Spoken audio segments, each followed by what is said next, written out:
அனைவருக்கும் வணக்கம். TNPSC new சிலபஸை பேஸ் பண்ணி அதற்கான ப்ரீவியஸ் இயர் கொஸ்டின்ஸ் தான் நம்ம பார்த்துட்ருக்கோம். இந்த வீடியோவில் வீரமாமுனிவர் பற்றி இதுவரை டிஎன்பிசி எக்ஸாமில் கேட்கப்பட்ட அனைத்து கேள்விகளையும் பார்க்கலாம். வீடியோவை எங்கேயுமே ஸ்கிப் பண்ணிடாதீங்க. ஏன்னா ப்ரீவியஸ் இயர் கொஸ்டின் எப்படி கேட்டிருக்கான்னு தெரிஞ்சால் தான் உங்களுக்கு படிக்கிறதுக்கு ரொம்ப யூஸ்ஃபுல்லாக இருக்கும். எந்த டாப்பிக்லாம் நம்ம இம்பார்ட்டன்ட் கொடுத்து படிக்கணும், இது போல் ப்ரீவியஸ் இயர் கொஸ்டின் பார்த்தா தான் உங்களுக்கு புரியும். ஓகேங்களா? அதே போல் பொதுத்தமிழ் நியூ சிலபஸை பேஸ் பண்ணி பொதுத்தமிழுக்கான நோட்ஸ் நம்ம ரெடி பண்ணியாச்சு. இந்த ஃப்ரீ நோட்ஸை பெறுவதற்கு கீழே டிஸ்கிரிப்ஷனில் ஒரு வீடியோ கொடுத்துருப்பேன், போய் பாருங்கள். அதே போல் இந்திய வரலாறு மற்றும் பண்பாடு இதற்கான நோட்ஸையும் நம்ம ரெடி பண்ணியாச்சு. அதற்கான வீடியோவும் டிஸ்கிரிப்ஷனில் இருக்கும், அதையும் போய் நீங்கள் மறக்காமல் பாருங்கள். முதல் கேள்வி, வீரமாமுனிவர் திருக்குறளை எந்த மொழியில் மொழிபெயர்த்தார்? வீரமாமுனிவர் திருக்குறளை எந்த மொழியில் மொழிபெயர்த்தார்? லத்தீன். ஆன்சர் பாருங்கள், ஆப்ஷன் டி, லத்தீன். அடுத்த கேள்வி, வீரமாமுனிவர் தமிழ் எழுத்துக்களின் எவ்வடிவத்தை திருத்தி எழுத்து சீர்திருத்தம் மேற்கொண்டார்? செய்யுள் வடிவமா, ஒளி வடிவமா, நாடக வடிவமா, வரி வடிவமா? வரி வடிவம்.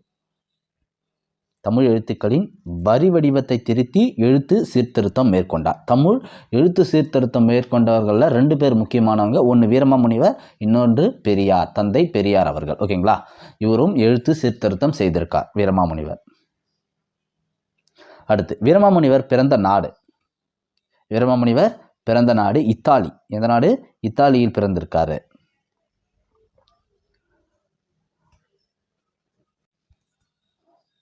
அடுத்த கேள்வி பாருங்க, கார்முக தசனி கூச கடுத்தவ வரக்கன் வென்ற சீர்முக திலவர் பின்னர் திறத்தென்ன வேளார் என்ற வரிகளை எழுதியவர்?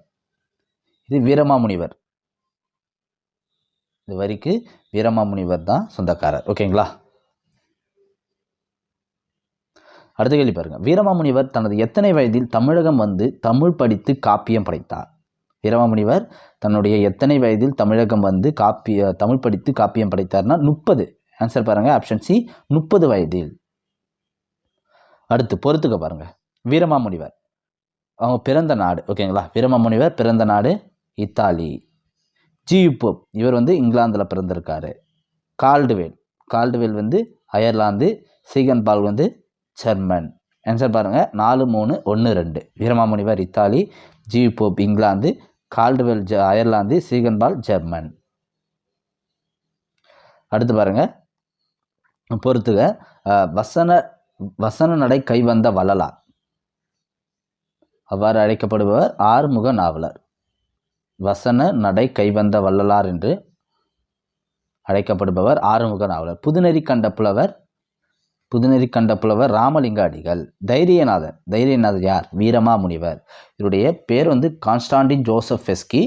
அதை மாற்றி தான் தைரியநாதன் வைப்பாங்க. அதை மீண்டும் தூய தமிழாக்கம் செய்து வீரமாமுனிவர்னு மாற்றுவார். ஓகேங்களா? கான்ஸ்டாண்டின் ஜோசப் ஃபெஸ்கி, தைரியநாதர், வீரமாமுனிவர் 3மே ஒரே ஆள் தான். ஓகேங்களா? காந்திய கவிஞர், நாமக்கல் கவிஞர். ஆன்சர் பாருங்கள், 3, 1, 4, 2. 3, 1, 4, 2.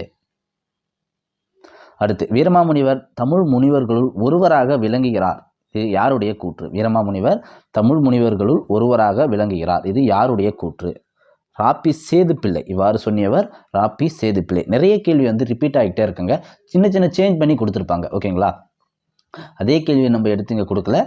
நிறைய எக்ஸாம்பிள் கேட்டிருப்பாங்க, சின்ன சேஞ்சஸ் இருக்கும். அதனால் அந்த கேள்வியை நம்ம கொடுத்துருப்போம்.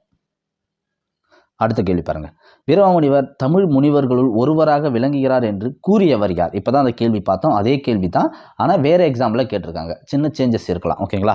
வீரமாமுனிவர் தமிழ் முனிவர்களுள் ஒருவராக விளங்குகிறார் என்று கூறியவர் ராப்பி சேதுப்பிள்ளை. ரொம்ப இம்பார்ட்டன்ட் இதெல்லாம், அதனால தான் ரிப்பீட்டடாக கேட்டிருக்காங்க. அடுத்து, தமிழ் எழுத்துக்களை சீர்திருத்தம் செய்யும் வகையில் எகர ஒகர வரிசை எழுத்துக்களில் புள்ளிகளால் ஏற்படும் குழப்பங்களை களைந்தவர். முதல்ல பார்த்தோம், தமிழ் எழுத்துக்களில் எவ்வடிவத்தை சீர்திருத்தம் செய்தார்னா வரி வடிவம், வீரமாமுனிவர். இந்த கேள்வியில் பாருங்கள், இன்னும் விளக்கமாக எகர ஒகர வரிசை எழுத்துக்களில் புள்ளிகளால் ஏற்படும் குழப்பத்தை களைந்தவர். என்ன சீர்திருத்தம் மேற்கொண்டிருக்கார் பாருங்க, அந்த எழுத்துல என்ன சீர்திருத்தம் மேற்கொண்டார்னு இந்த கேள்வியில் கிளியராக கொடுத்துருக்காங்க. ஓகேங்களா? இது வீரமாமுனிவர். எகர ஒகர வரிசை எழுத்துக்களில் புள்ளிகளால் ஏற்படும் குழப்பங்களை களைந்தவர். அடுத்து, திருக்குறளை மொழிபெயர்த்துள்ள மேனாட்டு அறிஞர்களுள் எந்த மொழியில் மொழிபெயர்த்துள்ளனர் என்பதை பொறுத்துக. எல்லாமே திருக்குறளுடைய மொழிபெயர்ப்பு. ஓகேங்களா? வீரமாமுனிவர் லத்தீன் மொழியில் மொழிபெயர்த்திருக்காரு. அடுத்து பாருங்கள் ஏஎஃப் காமர்ஸ் வந்து ஜெர்மன். அடுத்து ஏரியல் வந்து ஃப்ரெஞ்சு, ஜியு போப் வந்து ஆங்கிலம். ஓகேங்களா, வீரமாமுனிவர் தான் நம்மளுக்கு தேவை. வீரமாமுனிவர் லத்தீன் மொழியில், அதே போல் ஜியு போப் வந்து ஃப்ரெஞ்சு. ஓகே ஜியு போப் வந்து ஆங்கிலம். ஜியு போப் ஆங்கிலம். இதெல்லாம் தெரிஞ்சு வச்சுங்க, ரொம்ப இம்பார்ட்டன்ட். திருக்குறளையும் கேட்பாங்க இந்த கேள்வி. அடுத்து திருக்குறளின் அறத்துப்பால் பொருட்டுப்பால் இரண்டையும் வீரமாமுனிவர் எந்த மொழியில் மொழிபெயர்த்தார்? இப்போ தான் பார்த்தோம். ஓகேங்களா, இந்த கேள்வியில் பாருங்களேன், எந்த இன்னும் டீட்டெயிலாக வரும். எந்த பால் பாருங்கள், அறத்துப்பால் பொருட்பால் இந்த இரண்டையும் தான் வீரமாமுனிவர் மொழிபெயர்த்திருக்காரு. எந்த மொழி? லத்தீன் மொழி. அப்போது இன்பத்துப்பால், அது காமத்துப்பால் இவர் மொழிபெயர்க்கல. அறம் பொருள் இது இரண்டு மட்டும்தான் இவர் மொழிபெயர்த்திருக்காரு லத்தீன் மொழி. ஓகேங்களா. அடுத்து திருக்குறளின் அறத்துப்பால் பொருட்பால் இரண்டையும் லத்தீன் மொழியில் மொழிபெயர்த்தவர் யார்? அதே கேள்வி தான், சின்ன சேஞ்சஸ் பண்ணிக்கிறாங்க. ஓகேங்களா, எந்த மொழியில் மொழிபெயர்த்தார்னு முதல்ல கேட்டிருந்தாங்க, அது லத்தீன் மொழி. இங்கே பாருங்கள், இங்கே லத்தீன் மொழி கொடுத்துட்டு மொழிபெயர்த்தவர், லத்தீன் மொழியில் மொழிபெயர்த்தவர் யாருன்னு கேட்டிருக்காங்க. அது வீரமாமுனிவர். அறத்துப்பால் பொருட்பால். ஓகேங்களா, ஒரே கேள்வி இல்லை, ஒரே கேள்வியே நிறைய எக்ஸாமில் கொஞ்சம் சேஞ்ச் பண்ணி கேட்டுகிட்டே இருக்காங்க. திருக்குறளை லத்தீன் மொழியில் மொழிபெயர்த்தவர் பாருங்கள், அதே கேள்வி எத்தனை டைம் ரிப்பீட் ஆகுது பாருங்கள், வீரமாமுனிவர். ஓகேங்களா, நம்மளுக்கு ஆன்சர் எல்லாமே தெரியும், ஏன்னா வீரமாமுனிவர் பற்றி தான் பார்க்க போகிறோம். அதனால் கேள்வியை கவனமாக படிக்கணும், கவனமாக கேள்வியை பார்க்கணும். ஓகேங்களா, திருக்குறளை லத்தீன் மொழியில் மொழிபெயர்த்தவர் வீரமாமுனிவர். அடுத்து பொறுத்துக, நாணக்கண்ணாடி வந்து ஒரு சமய நூல். வேத விளக்கம் உரைநடை வடிவிலான சமய நூல். தொன்னூல் விளக்கம் குட்டி தொல்காப்பியம்.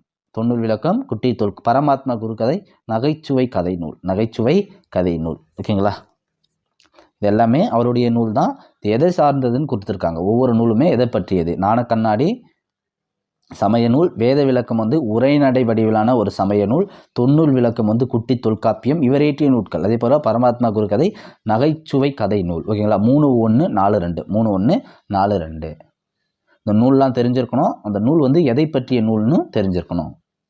அடுத்து பின்வருவனவற்றுள் வீரமாமுனிவர் எழுதாத நூல் இது.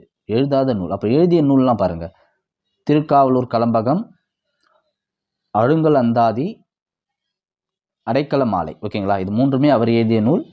சத்தியவேத கீர்த்தனை இது இவர் இயற்றியதில்லை. ஓகேங்களா, இந்த 3 நூலுமே அவர் இயற்றியது. திருக்காவலூர் கலம்பகம், அடைக்கல மாலை, அழுங்கல் அந்தாதி. அடுத்து பின்வருவற்றுள் வீரமாமுனிவர் எழுதாத நூல். எழுதிய நூல்லாம் பாருங்கள், தேம்பாவணி, கித்தேரி அம்பாள் அம்பானை, செந்தமிழ் இலக்கணம். இது 3மே அவர் இயற்றியது. ஆசாரக்கோவை அவர் இயற்றியதில்லை. ஓகேங்களா, தேம்பாவணி, கித்தேரி அம்பாள் அம்பானை, செந்தமிழ் இலக்கணம். அடுத்து கீழுள்ள நூல் பட்டியலில் பொருந்தாத நூல் எது? ஒரு ஆர்டராக பார்த்துட்ருக்கோம். ஓகேங்களா, முதல் வந்து எழுத்து சீர்திருத்தம்லாம் பார்த்தோம். அது எத்தனை டைப்பாக எக்ஸாம் கேட்டிருக்காங்க, ஒவ்வொரு கொஸ்டினையும் சேஞ்ச் பண்ணி எப்படி கேட்டிருக்காங்கன்னு பார்த்தோம். அதே போல் திருக்குறள் அந்த அறத்துப்பால் பொருட்பாலையும் லத்தீன் மொழியில் மொழிபெயர்த்தார். அந்த கேள்வியே சின்ன சேஞ்ச் பண்ணி எத்தனை எக்ஸாமில் கேட்டிருக்காங்க அதை பார்த்தோம். இங்கே பாருங்கள், நூல் பட்டியல், இவருடைய நூல் பட்டியலை இப்போ பார்க்குறோம். ஓகேங்களா, தொடர்ச்சியாக பார்த்துட்ருக்கோம். கீழுள்ள நூல் பட்டியலில் பொருந்தாத நூல். அப்போ அவர் இயற்றிய நூல்லாம் பாருங்கள், வேதியர் ஒழுக்கம், தொன்னூல் விளக்கம், சதுர அகராதி. இது 3மே அவர் இயற்றியது. பொருந்தாதது தமிழ் இயக்கம் அவர் இயற்றிய நூல் அல்ல. ஓகேங்களா, இந்த நூல்லாம் நீங்கள் எழுதி வச்சு படிங்க. அடுத்து திருக்காவலூர் கலம்பகம் இவரால் எழுதப்படவில்லை.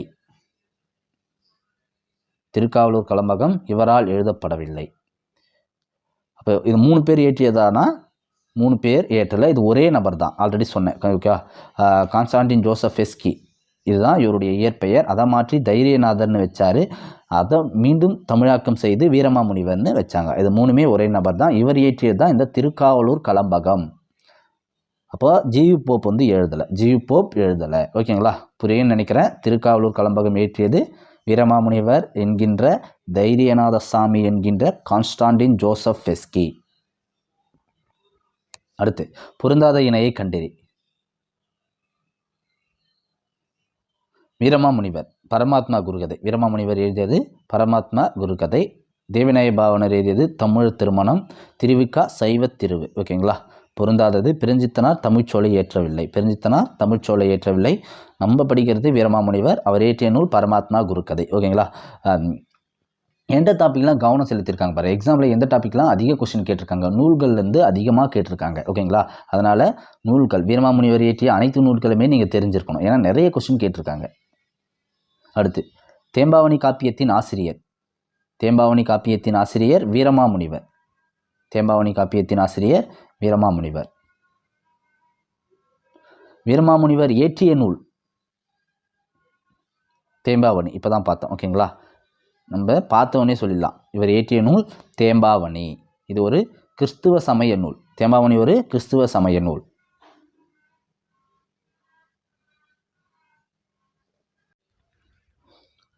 அடுத்த கேள்வி பாருங்க. பரமாத்மா குருகதை எனும் நகைச்சுவை நூலை எழுதியவர். ஆல்ரெடி பார்த்துட்டோம். ஓகேங்களா, வீரமாமுனிவர். இவர் இயற்றியது தான் பரமாத்மா குருகதை நூல். இது ஒரு நகைச்சுவை சார்ந்த நூல். நகைச்சுவை சார்ந்த நூல் தான் இந்த பரமாத்மா குருகதை. ஓகேங்களா, ஆசிரியர் வீரமாமுனிவர். அடுத்து வீரமாமுனிவர் இயற்றியுள்ள 5 இலக்கணங்களை கூறும் இலக்கண நூல் எது? தொன்னூல் விளக்கம். இவர் இயற்றிய இலக்கண நூல் தொன்னூல் விளக்கம். இது 5 இலக்கணங்களை கூறுகிறது. இந்த நூல் 5 இலக்கணங்களை கூறுகிறது. தொன்னூல் விளக்கம் இயற்றியவர் வீரமாமுனிவர்.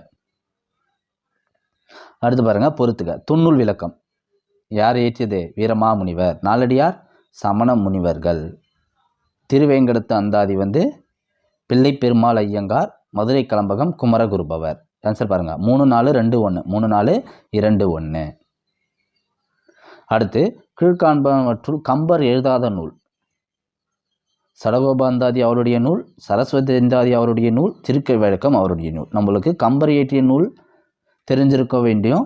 இல்லைனா சப்போஸ் தொன்னூல் விளக்கம் யாருதுன்னு தெரிஞ்சால் நீங்கள் ஆன்சர் பண்ணிடலாம். தொன்னூல் விளக்கம் வீரமாமுனிவர்னா அப்போ அது கம்பர் இயற்றவில்லை. ஓகேங்களா, தொன்னூல் விளக்கம் வீரமாமுனிவர் இயற்றிய நூல், அதனால் இது கம்பர் இயற்றாத நூல்னு ஸ்ட்ரைட்டாகவே நம்ம ஆன்சர் பண்ணிடலாம். ஓகேங்களா, இருந்தாலும் கம்பர் இயற்றிய நூட்கள் நம்ம தெரிஞ்சிருக்கணும். சடகோபாந்தாதி, சரஸ்வதி அந்தாதி, திருக்கை விளக்கம், இது 3மே கம்பர் இயற்றிய நூட்கள். அடுத்து தொன்னூல் விளக்கம் எனும் இலக்கண நூலை இயற்றியவர் வீரமாமுனிவர். பாருங்கள், எத்தனை டைம் கேட்டிருக்காங்க பாருங்கள் இந்த கேள்வி. தொன்னூல் விளக்கம் எனும் இலக்கண நூலை இயற்றியவர் வீரமாமுனிவர். ரிப்பீட்டடாக கேட்குறாங்கன்னா கண்டிப்பாக அடுத்த எக்ஸாம்லையும் கேட்கலாம், ஏன்னா எத்தனை எக்ஸாமில் கேட்டிருக்காங்க பாருங்கள். அடுத்து அகராதி முறையை தமிழுக்கு தந்தவர். அகராதி முறையை தமிழுக்கு தந்தவர் வீரமாமுனிவர். அகராதி முறையை தமிழுக்கு தந்தவர் யார்? வீரமாமுனிவர் அவர்கள். முதலாக சதுரகராதி எனும் அகர முதலியை வெளியிட்டவர் யார்? ஓகேங்களா, போன கேள்வி தான், ஆனால் சேஞ்ச் பண்ணி கேட்டிருக்க பாருங்க. முதலாக சதுர அகராதி நூல் பேர் பாருங்க. சதுர அகராதி என்னும் அகர முதலையை வெளியிட்டவர் வீரமாமுனிவர். முதலாக அது கூட. ஓகேங்களா, அடுத்த கேள்வி பாருங்க. தமிழின் முதல் அகராதியான சதுர அகராதியை இயற்றியவர். அதே கேள்வி தான், சேஞ்ச் பண்ணி கேட்டுகிட்டே இருக்காங்க பாருங்க. தமிழின் முதல் அகராதியான சதுர அகராதியை வெளியிட்டவர் வீரமாமுனிவர் அவர்கள். ஒரே கேள்வியை கொடுக்கல, ஒரே கேள்வியை நிறைய டைம் கேட்டிருக்காங்க சேஞ்ச் பண்ணி. அடுத்து தமிழில் சதுர அகராதி என்னும் அகர முதலியை வெளியிட்டவர் தான் பார்த்தோம், வீரமாமுனிவர். அடுத்து அதே பாருங்க, சதுர அகராதி என்னும் நூலை இயற்றியவர் வீரமாமுனிவர். Same question. சதுர அகராதி என்னும் நூலை இயற்றியவர் வீரமாமுனிவர். வீரமாமுனிவர் தொகுத்த அகராதி எது? சதுர அகராதி. என்னடா ஒரே கேள்வியை திருப்பி பார்க்குறோன்னு இல்லைங்க, அத்தனை டைம் ரிப்பீட் ஆகிருக்கு, ஆனால் கேள்வியில் சேஞ்சஸ் இருக்குது. ஓகேங்களா, நல்லா கவனமாக பார்த்தா தெரியும். வீரமாமுனிவர் தொகுத்த அகராதி சதுர அகராதி. அவ்வளோதான் நண்பர்களே, வீரமாமுனிவரை பற்றி ப்ரீவியஸ் இயர் கொஸ்டின் அனைத்தையுமே நம்ம பார்த்து முடிச்சிட்டோம். உங்களுக்கு எதனா டவுட்னா கமெண்டில் சொல்லிவிடுங்க. நன்றி.